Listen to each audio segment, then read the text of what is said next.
All right. We're back on.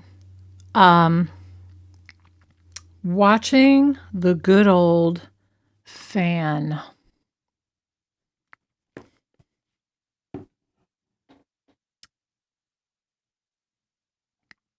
So I had lunch and got to change my clothes. Had a lunch break, hoping that this jury comes back right after lunch with a decision that might be made soon, hopefully. I don't know, people, but I want to talk to you about if this woman is guilty or not. I don't know. Hey, girl, we were busy this morning. Just keep it on. Keep a listening. So I got dressed and had my lunch. As you know, I was like barely awake this morning, waiting for this jury to come back with a decision. We're staring at the fan, but I do have this we can look at. That's exciting. But yeah, so while we're waiting, I want to talk a little bit more about what the jury could be discussing. So we've got lack of forensic evidence connecting Karen's SUV, which is, there's nothing there for them to work with there. No blood, no tissue, no hair, no fibers on the front bumper, the hood, or the undercarriage of the car. Forensic testing was like severely delayed and limited because of creepy Proctor, who didn't do his job right. And then, the area near 34 Fairview was not taped off properly. They didn't go inside, knock on the door. They didn't, actually they should have busted through the door, because if you got a dead guy on your front lawn, you would think they'd want to go inside and see if there's anybody else hurt.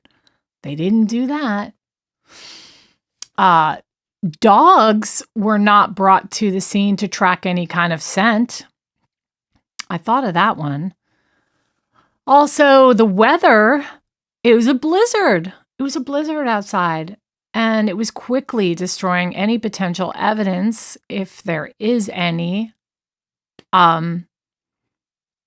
Particularly, though, a fight, or if he was murdered, that would all be washed away by the snow pretty quickly, right? They certainly did not look into that. Also, the law enforcement didn't preserve the scene. So, where is the surveillance footage, too? Multiple homes in the neighborhood had security cameras. Maybe they were able to get some of that and then destroy it. Because how is it that nobody had any? I don't know. Where I live, we have cameras on everybody's house. We had a guy once come to the front door of like 4 houses. He was like some crackhead guy, and he came down the street with his girlfriend, and I guess she kicked him out of the car right at the end of my street. And he jumps out of the car and he starts going down our street and trying to open the front doors of all our houses. Okay? And it just so happened that my camera wasn't working, or maybe it just didn't have a shot of the guy. Like our camera wasn't positioned in the right spot. However, surveillance footage is very important. And that next day, I had gotten a bunch of calls from neighbors going, "Hey, I got footage. Well, where's the footage in this case? Where is it? Maybe they got some and then they destroyed it. I don't know. Very interesting that there's none. And what was collected from 34 Fairview? How about nothing? Because nobody tried to do anything. The police didn't go inside the house. They didn't go around the back. They didn't collect any evidence other than a bunch of Solo cups from a neighbor. They go next door and they ask for some stuff from a neighbor where their fingerprints are all over it. hands him over stuff to collect evidence. Go back to the station and get an evidence kit. You know? Go back, get an evidence kit. How long is the police station away from 34 Fairview? Not far, just a couple minutes. Go back, get yourself an evidence. He didn't want to do that. You know why? Because Proctor was friends with Brian Albert. And he was protecting Brian Albert from the moment he pulled up in the front of that scene. And that was the only thing on his mind. How am I going to make sure that my friend gets away with this? You know, and it's just mind-boggling. How about some Fan? You want to watch The Fan again? No, I'm hoping they're going to go live, that maybe like they decided before lunch that they would come to a verdict, and they said, let's have lunch first. So I'm kind of hoping they're going to pop on any minute now and say that they're ready. I don't know. What do you guys think? What do you think, Joss? Jocelyn's on right now. She's watching us because she's working, but she's probably listening and cleaning someone's teeth. Anyway, our podcast is twice a week, everybody. Make sure you come on and watch us. I was thinking that we could pop on if we have a verdict today and we could like talk about it tonight. I'm going to try. This week is crazy. All the evenings are like tied up this week, but we're going to try. Anyway, back to some more of the behavior of Jennifer McCabe, Miss How's Long to Die in the Cold Google search lady. Her testimony changed over time. She did really bad on the stand, both times, in the first trial and the second trial. Clearly, she had been coached, and she was inconsistent in describing the morning of discovery. The biggest thing for me is, she gets a call from Karen Reed.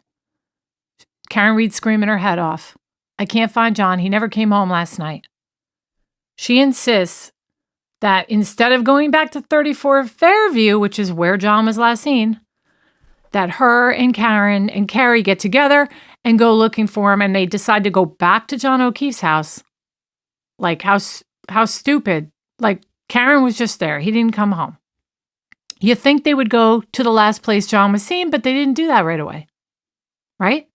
So that's number one with Jen McCabe. When they get back to John O'Keefe's house, Carrie and Jen complain that Karen darts through the house without taking her shoes off first, because John O'Keefe was one of those guys that says, you can't walk through my house with your shoes on. A lot of people are like that. You got to take your shoes off at the door, right? Well, Carrie and Jen took their shoes off, and Karen just went running through the house with her shoes on. And they're saying, oh, she knew he was dead. She must have known he was dead because John would never be okay with her running through the house with the shoes on. Really?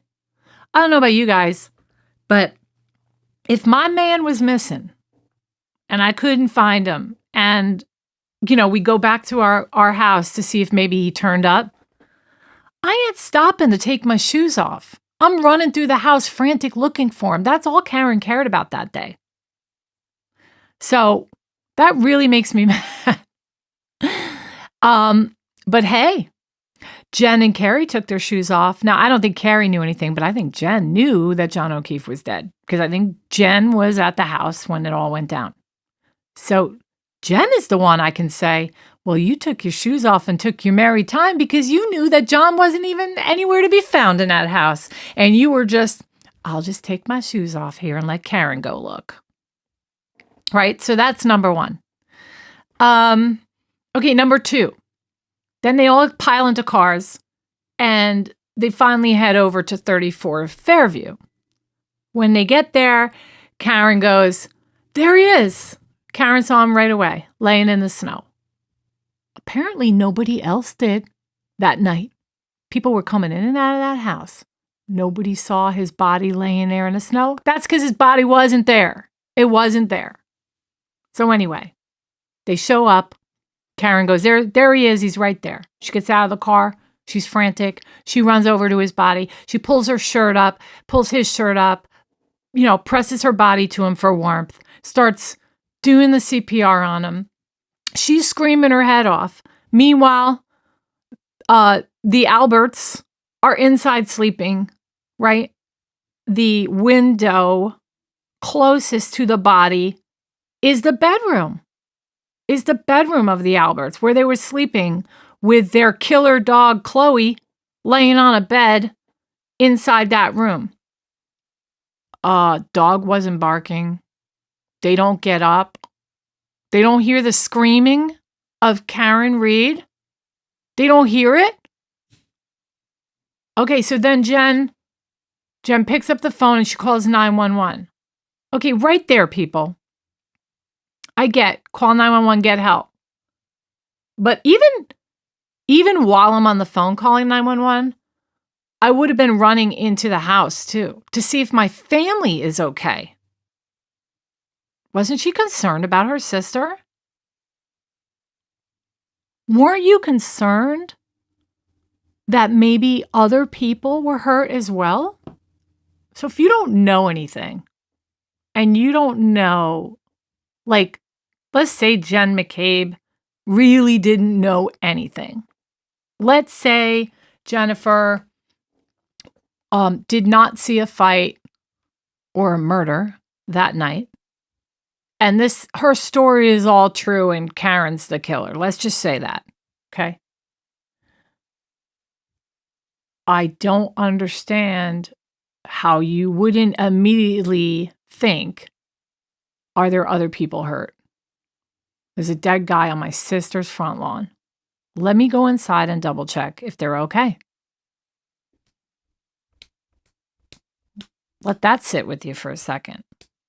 How do you like those apples? Because it makes absolutely no sense. She must have known that John O'Keefe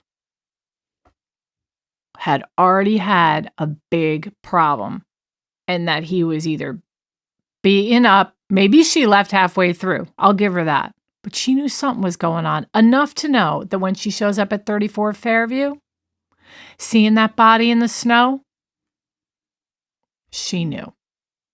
She knew. And that's why she didn't go inside the house. That is why she didn't go inside the house. What else? So then the EMTs show up. And they supported the fact that Karen was screaming. And even they said, did I hit him? Karen said, did I hit him? Could I have hit him? Any normal person, I would have done that.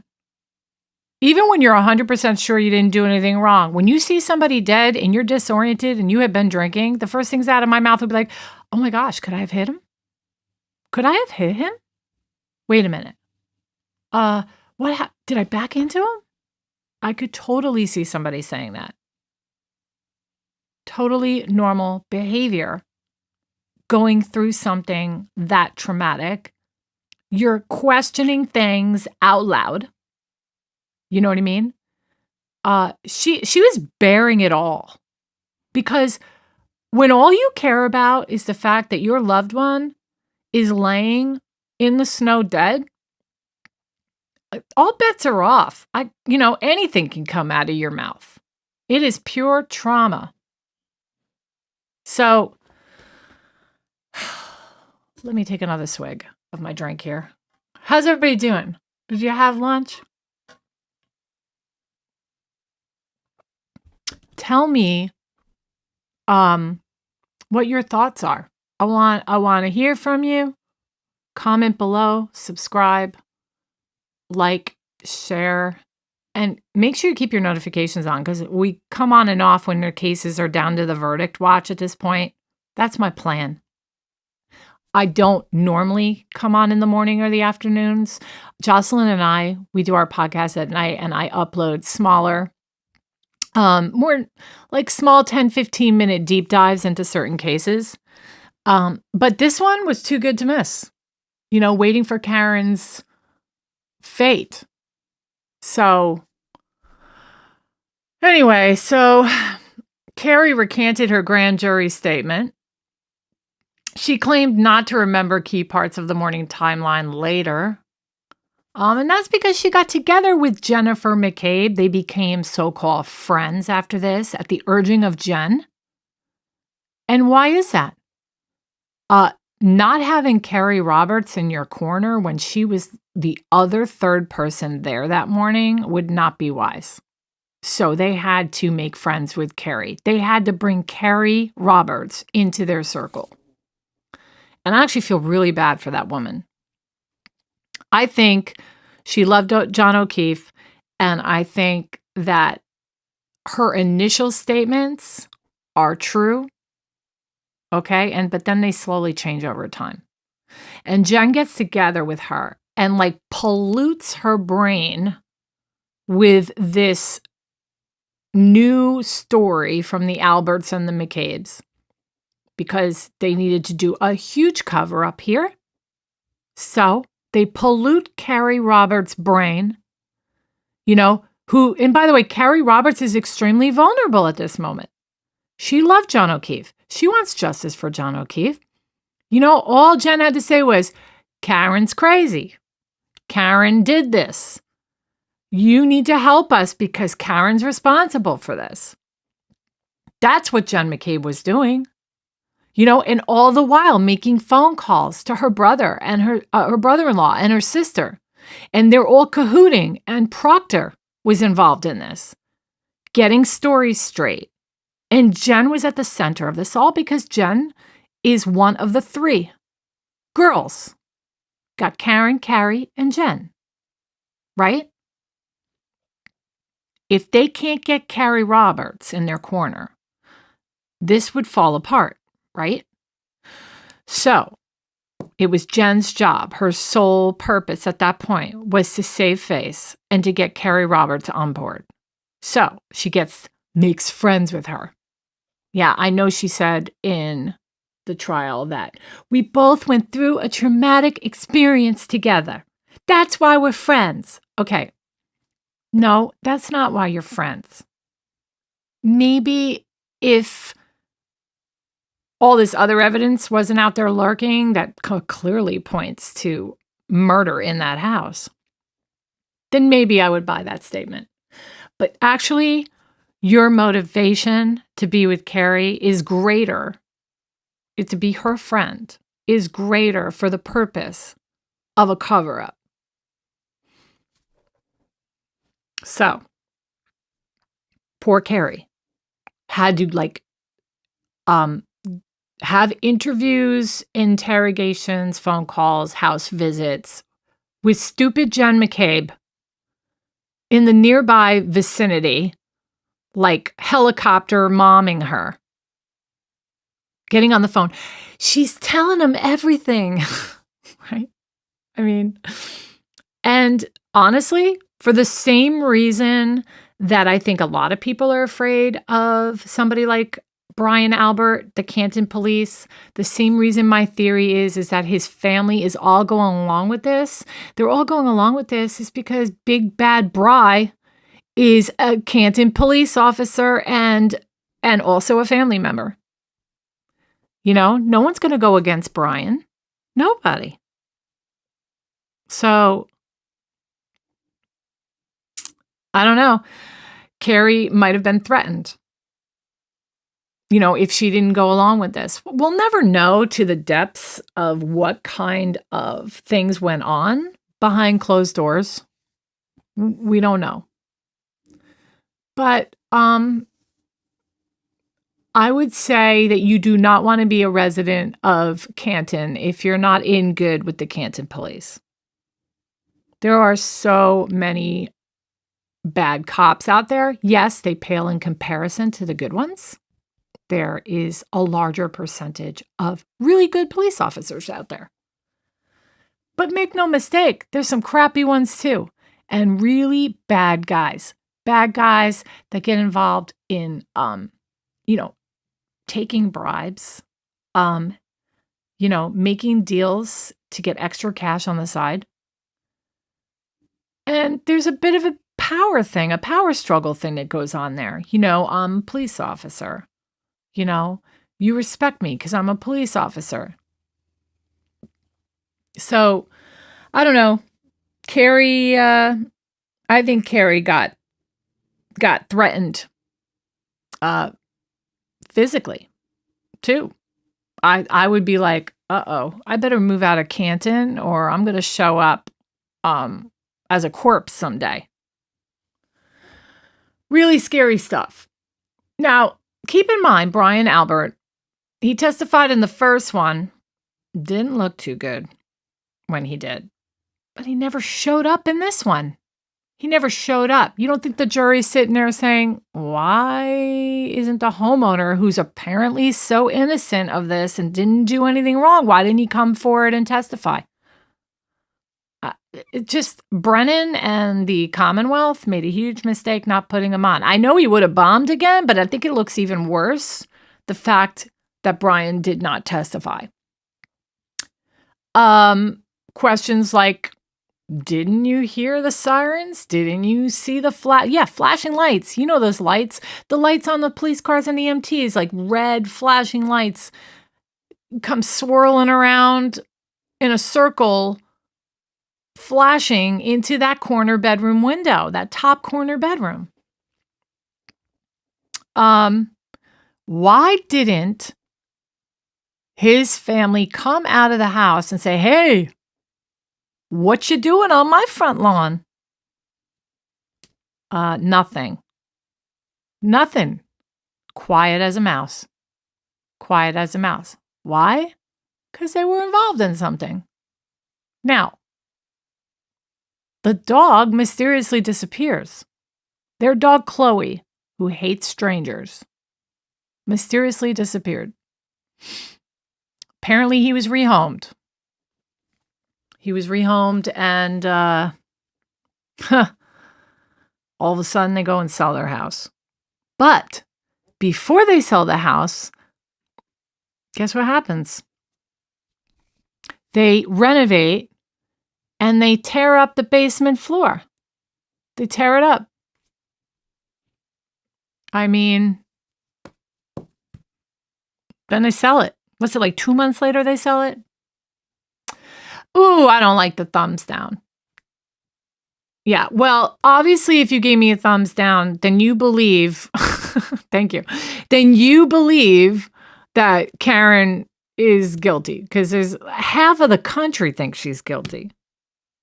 Okay? Look, I'm just telling you what I think, but here's the other thing. I haven't really gone on and on and on, oh, she's innocent, because honestly, maybe I wouldn't be surprised if I found out that she pulled out and went home and maybe she did accidentally hit him. But the evidence doesn't show that. It does not show that, people. Actually, my stance on this case is that it doesn't matter if you personally think that she's innocent or guilty. It doesn't matter. What matters to me is that the evidence and the case, it's corrupted and botched. They did a shoddy job. You don't collect evidence in solo cups. This isn't, it's like crime scene investigation for dummies would do better than these guys did, right? I just, at least give me a thumbs up for that. Don't we want the investigation to be fair, proper, and thorough? I would think we would, right? No matter what the outcome, no matter what you personally think about Karen Read, does not matter. What matters is was it thoroughly investigated? Was everybody questioned? Was the house searched? Was the evidence taken in a clean, proper manner? No, it wasn't. And just because you're like, you just want her to burn at the stake, you just want her to go to jail because you personally think that she hit him, is not enough. You got to have proof. I'm just like, you got to, do you believe that there are innocent people out there that get convicted and put in jail for life? Do you believe that? Well, if you do, then you need this case to go through the justice system the correct way. And that means that if the Commonwealth could not, they have the burden of proof, not the defense. So if the Commonwealth did not come to the table with proof, you got to let her go. You got to set her free. It's just because, and what are you saying for the people that need a fair trial, that need that fair trial, that are truly innocent? Now, if you want, go ahead, type away and ask me what I really think. Do I think she did it? Do I think she not did it? You can ask me if you want, but I didn't want me going live on this, waiting for this verdict to be about what I personally think, because I don't think it matters. Yeah. All right, so we've got digital and phone data issues as well in this case. Missing phone data from people that was inside 34 Fairview. Phones were not immediately seized. And we already know that the How's Long to Die in the Cold, was deleted on purpose. Okay, so if Karen really asked about hypothermia, how long to ask, find out how long it takes, hypothermia and all that, why would you want to delete that? It would support your story that Karen wanted to know how long it would take for hypothermia to set in. Okay, so just speaking from Jen's mind, if she's innocent, if she did nothing wrong here and she's not covering something up, then why delete the message? You're deleting the message because you asked it at 2:27 a.m. in the morning. And gosh, yeah, 2:27. I just want to make sure. I think it's 2:27. Now, her response to the fact that it really is at somewhere around 6 a.m. is, well, I was searching my son's, I think it was basketball or baseball. She was searching something for her son. Okay. You just came home from a party, you were drinking. Why would you be? Yeah. No, I don't come home after drinking and start searching for things for my kids. I'd probably feel too guilty because I'm over here drunk searching up my daughter's, I don't know, when's the next PTA meeting?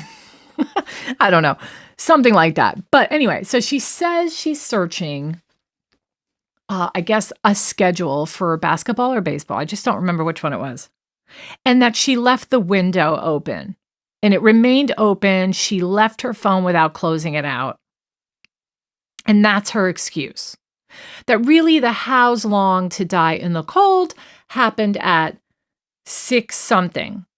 Well, I'm sorry. That's a bunch of BS. Nice try, Jen. Nice try. So we've got that. So also there's other deleted messages and calls from other people that were inside that house as well. Multiple texts and calls to John and others were found on Karen's phone. I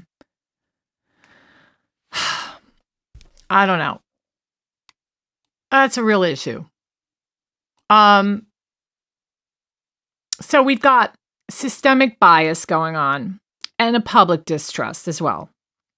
So Brian Albert and several others that were inside the house, a lot of them were Boston PD, or they did, other connections to the police department, they weren't all police officers, but, Higgins, O'Keefe, and Albert R.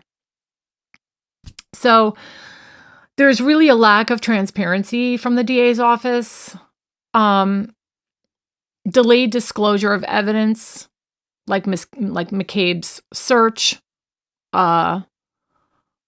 Proctor's text messages were withheld as well until very late. And why? Because he was calling her a C, and he was saying, you got a leaky balloon knot. And he was saying, she's going down for this, basically. I mean, these private group discussions with other police officers are pretty bad.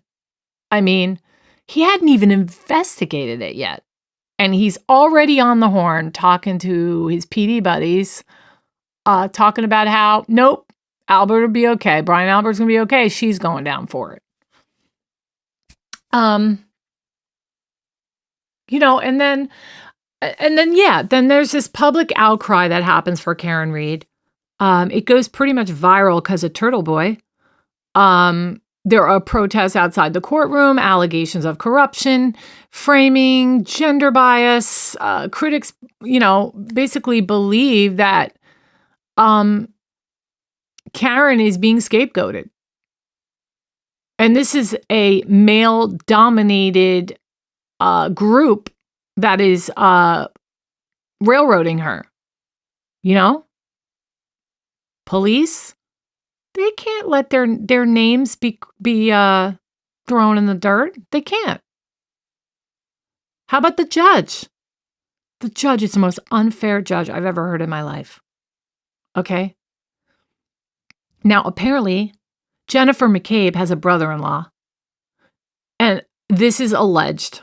But there's enough talk about this. It's all over the place. Go ahead and look it up. Jen McCabe has a brother-in-law. And he apparently sent, a long time ago, in the way beginning of this, before the first trial, he sent her like some sort of threatening message. Watch out. You'll find your corpse buried in the backyard or something like that. Behind the courthouse or in your backyard, something like that. And then they asked Judge Beverly Cannoni, in regards to this text, that she was being threatened, do you want to continue taking this case? And she insisted. Okay, so some people would say she insisted because she was going to let something like this stop her from doing her job. Well, how about this? How about she stayed on because she's being bribed to stay on and make sure that the outcome of the trial turns out a certain way? I don't think the email was allowed in because I never heard them allow that in. But if the jury knew that, and they're going to find out afterwards anyway, but that's pretty bad. And it's just the overwhelming bias from this judge. I mean, she let Hank get away with everything. But the simplest statements or questions coming from Alan Jackson, just move on, she'd say. Move on. Well, I'm sorry, but I even think the jury is well aware of it. How are they not going to see through that? How do they not see that and take that into consideration? It's actually over the top how obvious it is that they're trying to manipulate the trial to go in a guilty direction. Right? So, yeah, I'm just looking at something here. Here's the fan again, everybody. If you want to see the fan, don't forget to check out our The Fan Testifies video. So, did the prosecution lean too heavily on emotions like the relationship drama and Karen drinking? Would you say they proved their case beyond a reasonable doubt? I think you all know I don't think so. And we need a fair outcome because it speaks to all the future defendants of the world and for them to get a fair trial. So what happens if it's a hung jury? You think they're going to go for, number 3? Do you think that they would actually spend all the money to try this case again? I don't know. Is this case the next Making of a Murderer? Remember that show? Stephen Avery? I mean, I'll tell you right now, there's going to be one heck of a series on this case. Once it's all said and done and we know the final outcome and that she's not being tried again, let me tell you, lots of shows are going to be created about this case. I don't know. Here's a question for you. How would you think this case would be treated if the roles were reversed in terms of like it was a man accused of killing a female officer? Like, what if it was Karen that was the cop and laying in the snow dead, and it was John O'Keefe who drove away and says, I didn't do it? I'm curious. I think the feds should get involved after this.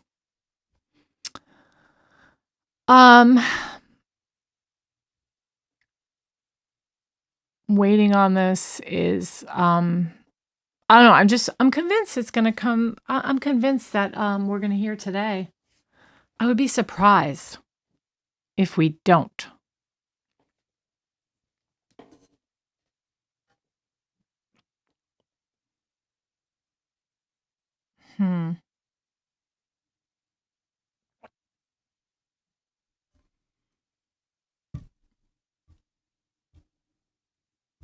So what do you guys think about the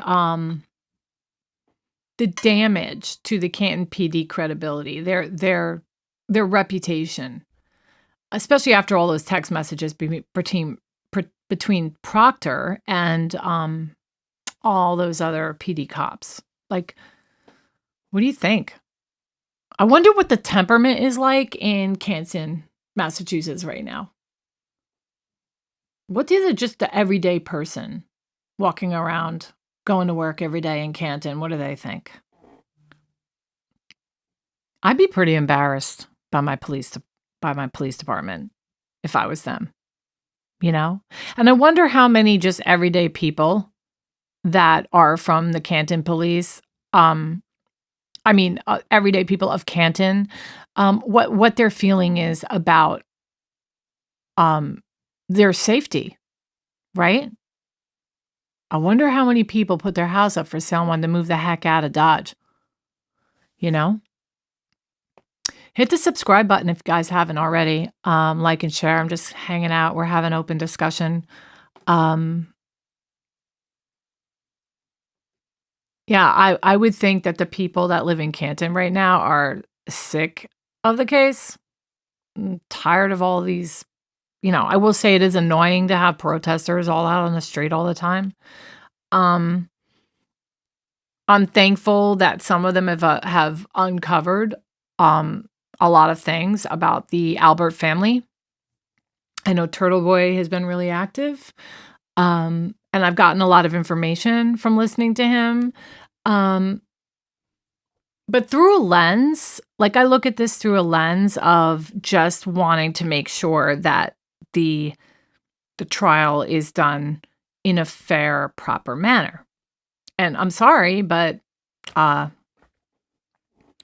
this investigation is just, I could have done a better job, and I have no experience in crime investigation. I mean, first thing I would have done was go in the house and find out if my sister is okay. If I was Jen. Go inside the house and wake my brother-in-law up and go, hey, John O'Keefe is laying on the front lawn, and because you're a cop and you're a skilled first responder, can you please come outside with me and help give CPR? Where was that? Where? I don't get it. I don't get it. You know, I did see floating around. Let me see if I could find it. Hold on a second. I want to see if I could find this one thing. I know his house was up for sale and it's out there. The 34 Fairview. I don't know if it's pictures or footage of 34 Fairview when it was being sold. And there's like a picture of the basement and everything. They ripped up the concrete, man. They ripped up the concrete. Why? They put new flooring down. You could have just put flooring, engineered, whatever they call it, the fake wood now. It's not real wood, but it's like it comes where it could look like tile. I just forgot the name.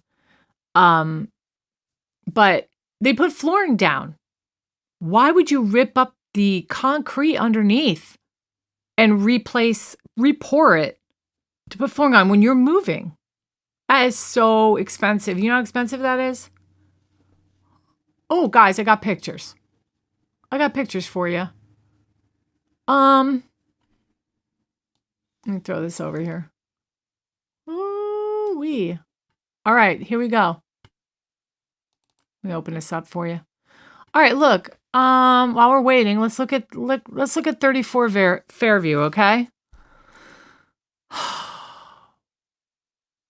What's up with the heart? Put the blue. Oh, the blue heart for the cops. Oh, so somebody put a sign in the front of their house with a blue heart on it.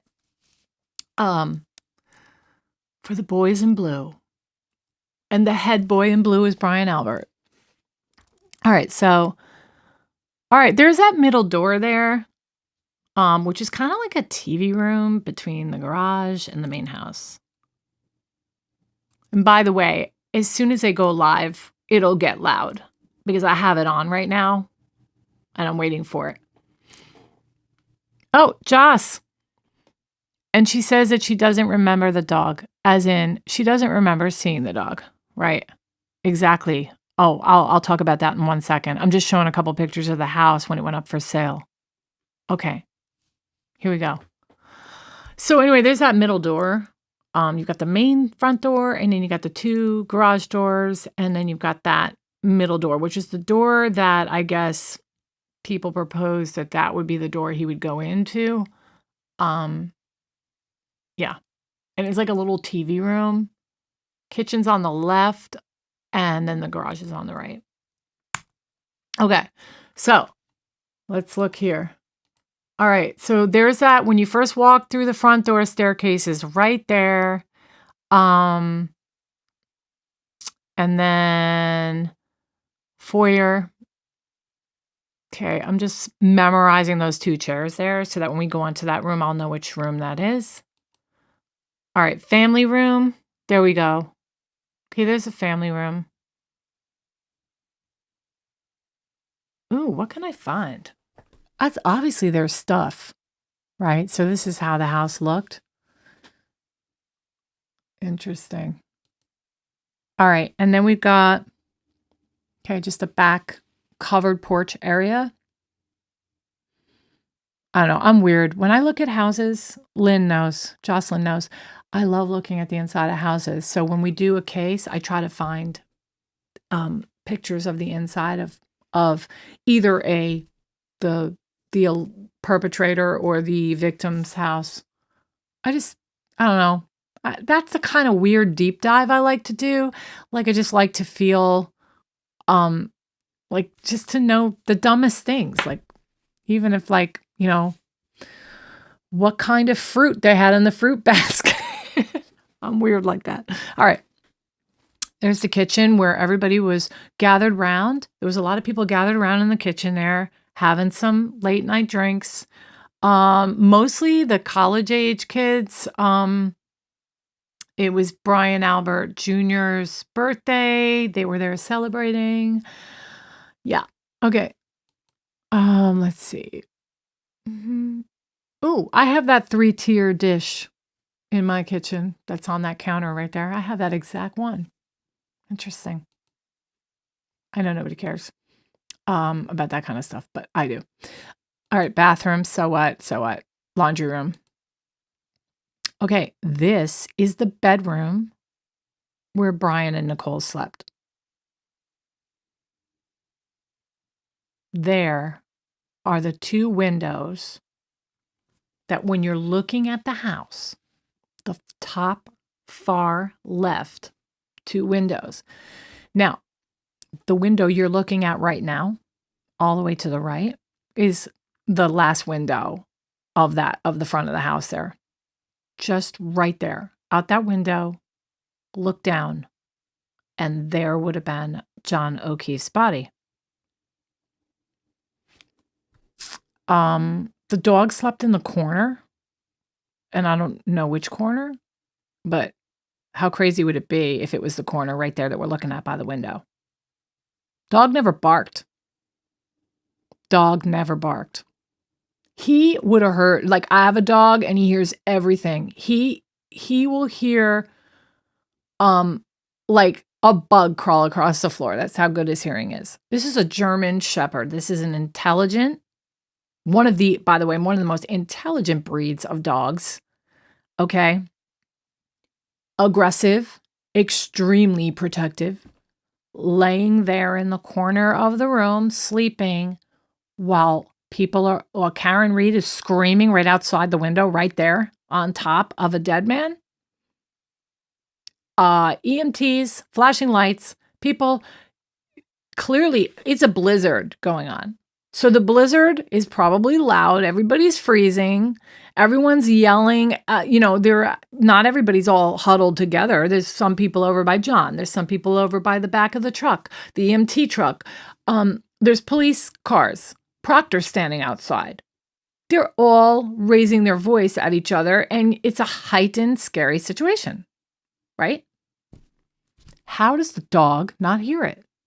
That's because the dog wasn't even there, people. The dog was removed. The dog was removed from the house. They had to remove the dog because the dog was their dead giveaway. Okay? The dog is a third party in this. He is not the main perpetrator.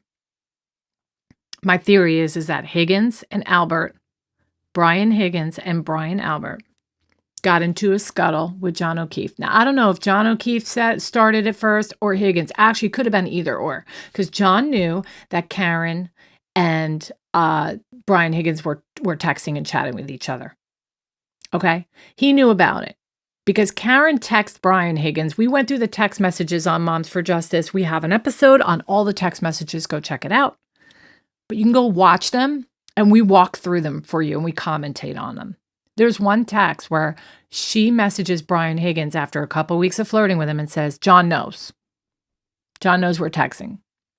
And he was like, oh, great. Brian Higgins is like, oh, great. Now what do I say to the guy? Okay, so keep that in the back of your mind. Keep that in the back of your mind. Because when Karen and John show up to the Alberts for the after party, one of the theories I have is John O'Keefe could have went in the house and immediately, being somewhat inebriated after partying and feeling gutsy, goes right up to Brian Higgins and goes, hey, just to get this out of the way, why are you talking to my girl? Let that sit with you for a second.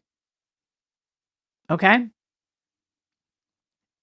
Brian and Brian are there in Brian's kingdom, Brian Albert's kingdom. This is his house. He's a Boston PD. He's a Boston police officer with all his people around him.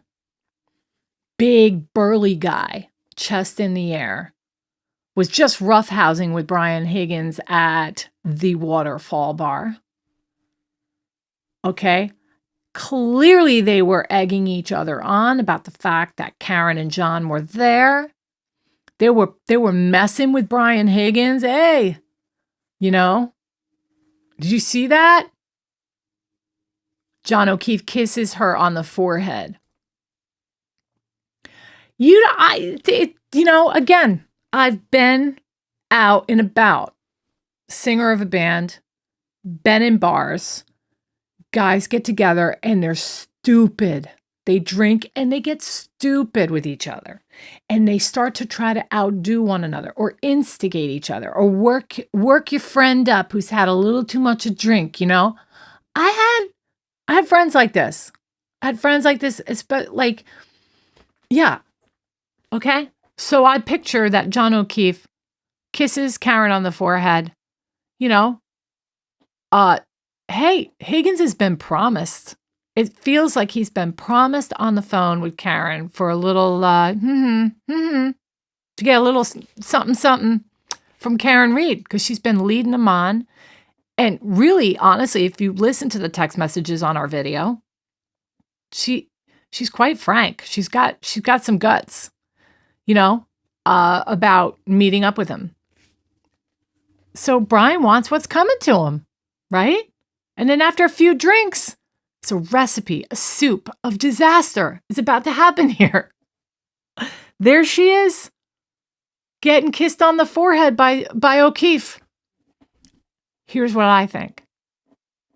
I think Brian Albert, after their little rustling and tussling, or whatever word you want to call that, after a couple shots, a couple drinks, guys are all around, police officers, one trying to be tougher than the next.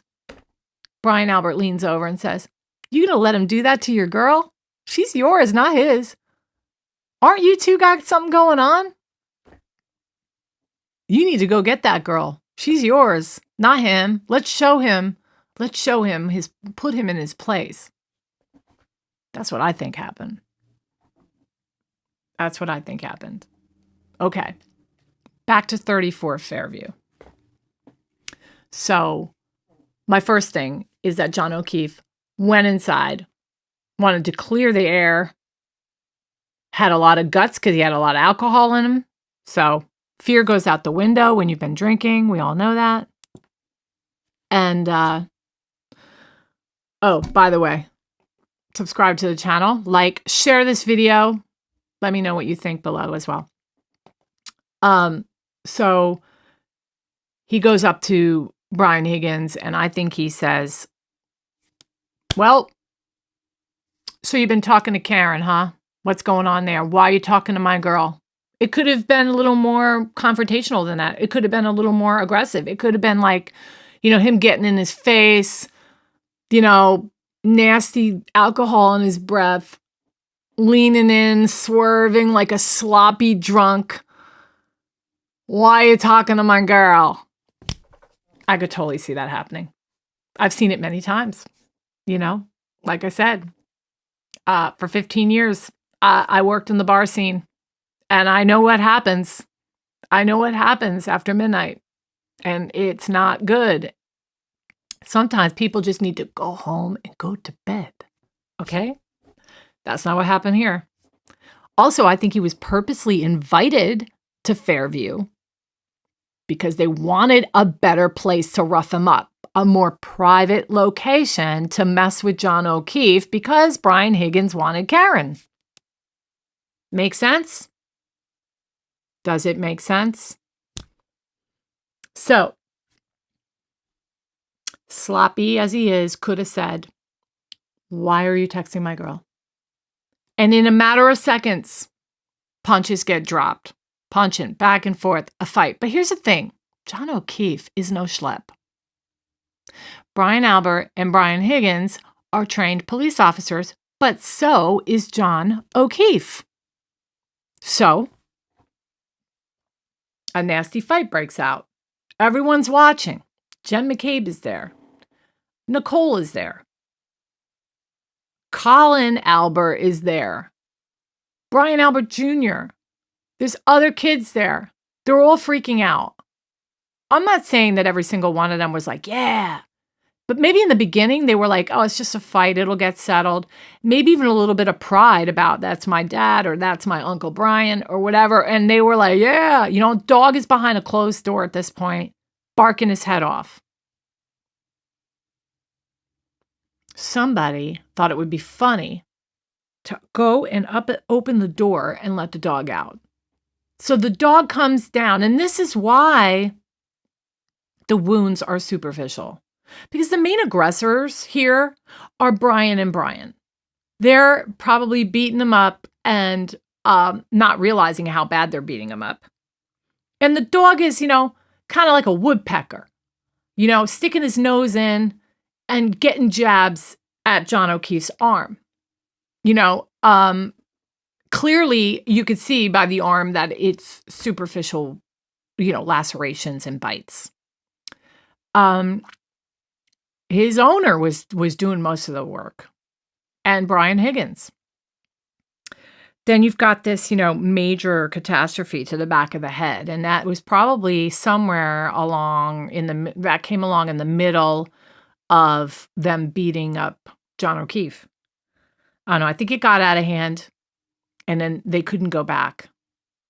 It might even been two things. It might have been that they, he had a huge blow and died instantly, or they knew that, he was going to die from that one blow, or they were beating him up, and then they stop and look and realize, and they stand back, and he's alive, but they could have stood back and said, "Wait a minute, we can't let him live now, because we're gonna lose our badges. We're gonna, this is gonna be bad." And then, they start making sense for once. And then they make the decision to drag him down into the basement to finish him off. Definitely something to think about. Of course, this is just a theory. I don't know crap. All I know is from my worldly experience, from being out into nightlife my entire life, being around, people who drink. Bad things happen when you drink, especially when there's a love triangle going on. Hello? And like I said, if I was Karen, and we were all being invited back, okay, let's say I'm her. We're at the bar, and they're like, "Come on, we're all going to go back for this party." So she didn't really want to go in. And a lot of people say it's because, she had medical issues, or she was annoyed with John and didn't feel like partying anymore. I don't think that. You know what I think? I think she knew she'd been talking to Brian Higgins for 3 weeks, and it was like, and John O'Keefe didn't know the half of it, right? And I think she saw Brian Albert and Brian Higgins in the Waterfall bar, Googling, probably Google eyeing her, looking at them and everything. And I think she sensed something wasn't right. So I think she was actually discouraging the after party, didn't really want to go inside, because that could have just made things worse, right? What do y'all think about that? She also was probably hoping that John would get to the door and maybe there'd be nothing going on and they could just get out of there. I don't know. But if I was Karen Read in her position, where I was kind of technically emotionally cheating, I mean, yeah, I think she did kiss him, right? Well, hold on, I just dropped something. Okay. Essentially cheating on him, right? Some people don't think it's cheating what she was doing. I do. And just realize that, the bed she made was not good. And I can't go back to this party where my boyfriend is, and the guy that I have been having an emotional affair with for 3 weeks, who's clearly unhinged. He's a cop, and he's drunk. So I wouldn't go inside, for good reason. Anyway, and then she left after she realized he didn't come back for her, and she was pissed. Like all us Northeast girls, because I'm originally from the Northeast. I used to be just like Karen. I have so many friends that are like Karen, and they're good people. It was funny, I was on earlier for Verdict Watch, And somebody made a comment on here about the fact that, what is it with police officers? That women love police officers. Hey, Kalia. It's Kalia, right? Kalia, Connecticut. Did the judge make the decision to allow Karen out on bail? For the last 3 years, we rarely see defendants out. Let me see. Hold on. I want to put your comment up.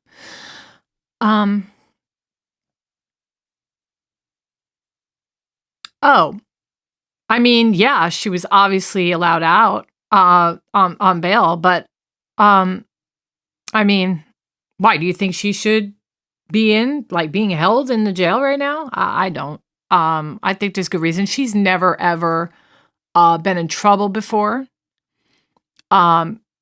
So her being out and about and working with her attorneys does not surprise me at all. That's for sure.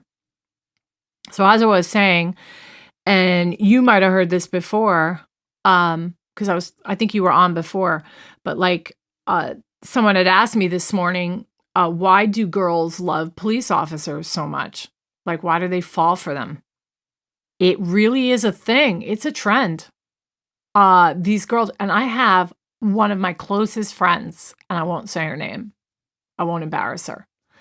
But one of my closest friends loves police officers. She could pick them out too, even when they're not dressed.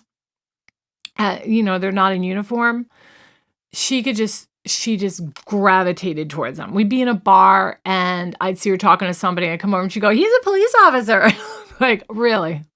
Okay. That doesn't surprise me. And then this would happen all the time, over and over again.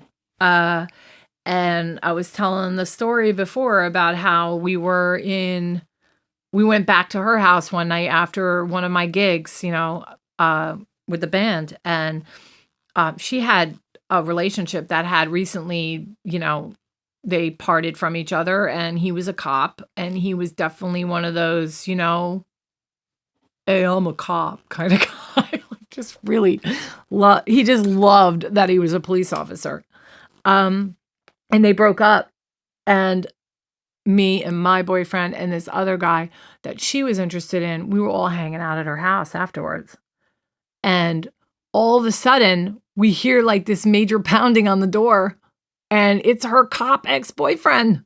And I'm like, "Who is that?" She's like, "That's blank." She said his name. And I'm like, "Oh no, we're all gonna die." 'Cause the cop is some cops, they just use their position in such a negative way to gain power over people. And those are bad cops, right? I mean, I think most cops are pretty good. I was telling my daughter the other day, I said, "You know what? If you get pulled over by a cop," she's like, "Oh, I'm afraid if I get pulled over by a cop." I'm like, don't be afraid of police. Police are nice. Most police are really nice. Well, I guess I should go back to her and tell her that there's a few out there that are bad eggs. But yeah, women love cops. I think it's the authority, the feeling of safety with somebody, and it's also the feeling of let me go back to the fan, by the way. Oh wait, I didn't finish the pictures. I'm over here yapping my brain off about the cops. Let me finish the pictures. Hold on.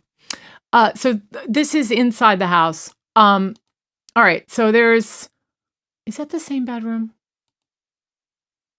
I'm looking at the furniture. I'm checking it out. No, this is a different bedroom. Just so you guys know, I was in the middle of talking about cops, so don't let me forget that. But about girls that love cops and just gravitate towards them. But I'm still in the middle looking at 34 Fairview. This is the realtor's pictures from when they sold the house. And I was just checking out to see a little bit about the layout inside. I think it's 5 bedrooms. Yeah, 5 bedrooms. Whose bedroom was that? Because I really do think these are pictures from the Alberts. The staging of these pictures is from the time the Alberts lived there. Okay, bathroom. Okay, guys, you can tell by the ceiling, this is the basement. And that right there is brand new carpet. Okay? And this is not a basement where you walk down and it's dingy and cold and reminds you of Buffalo Bill and Silence of the Lambs. Put the effing lotion in the basket. It's not one of those basements. It is like a nice basement with like walls and sheetrock and actual rooms. So just to give you an idea, it wasn't like this dingy hole kind of a basement. But it looks refinished, and it looks, I'll tell you right now, that is brand new carpet right there. Brand new carpet. Okay. That, I'm looking real close. This is like a gym. Okay, so this is where I think it happened. Or at least part of it was, because part of the concrete was torn up in the basement. Now, if you see right there, let me zoom in on this. See the floor right there? Between the main room here and then that back room with the dumbbells in it? Oh, it's not gonna let me blow it up anymore. Come on, really? No, it's not letting me blow it up. What the heck? Let me see if I can go back to it. Well, that stinks. It's not gonna let me move around. All right, there we go. Won't let me open it up more. Okay. Okay, so there's like a section there where you could see underneath the workout matting is like a laminate floor. So it could be under there where the incident, I think, happened. And you could see that it's the basement because those little tiny windows, right? All right, there's the back of the house.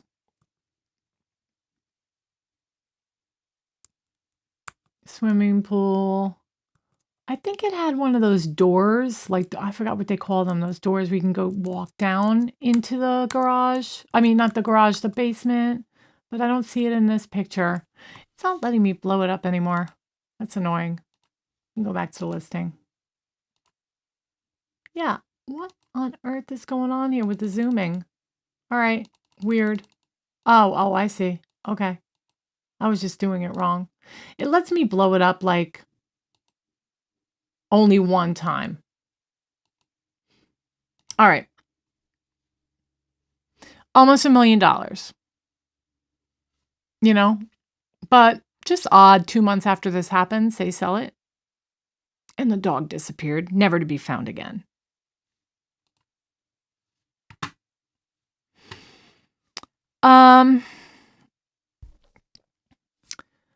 He says, I agree Karen should be out. Just surprising. Giving Judge Cannoni seems so biased against her. Yeah. Yep. Definitely. Agreed. All right. So, let's move away from that. We'll go back to this for a bit. Because I really do want to go back to the verdict watch and hope it's 7 hours and 54 minutes so far. They've been deliberating. I just can't believe that it's gone on this long. I really thought it would be quick. So much so. Let me see. Okay, so the Boston PD. And it's not just Boston, all police officers. Girls just like them, but I don't know. I never dated a cop ever. And I don't think Jocelyn ever dated one. But yeah. I'm refreshing this because it looks that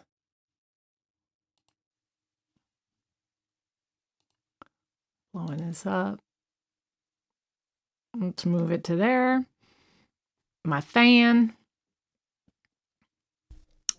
We are just waiting. We're just waiting.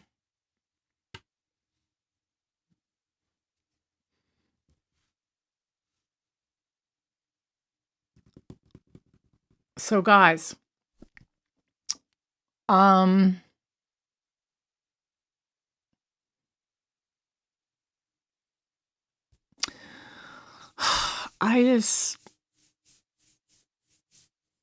you rarely see cases like this where there is this much corruption.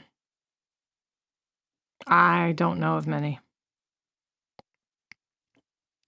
But what I am going to say is, I appreciate you hanging out with me for this. What I'm probably going to do is take a little bit of a break, see where we're at with the verdict, what's coming along, watch a little bit of the news, see what's happening with it, and then we'll be back on and we'll talk more juicy Karen stuff as we wait.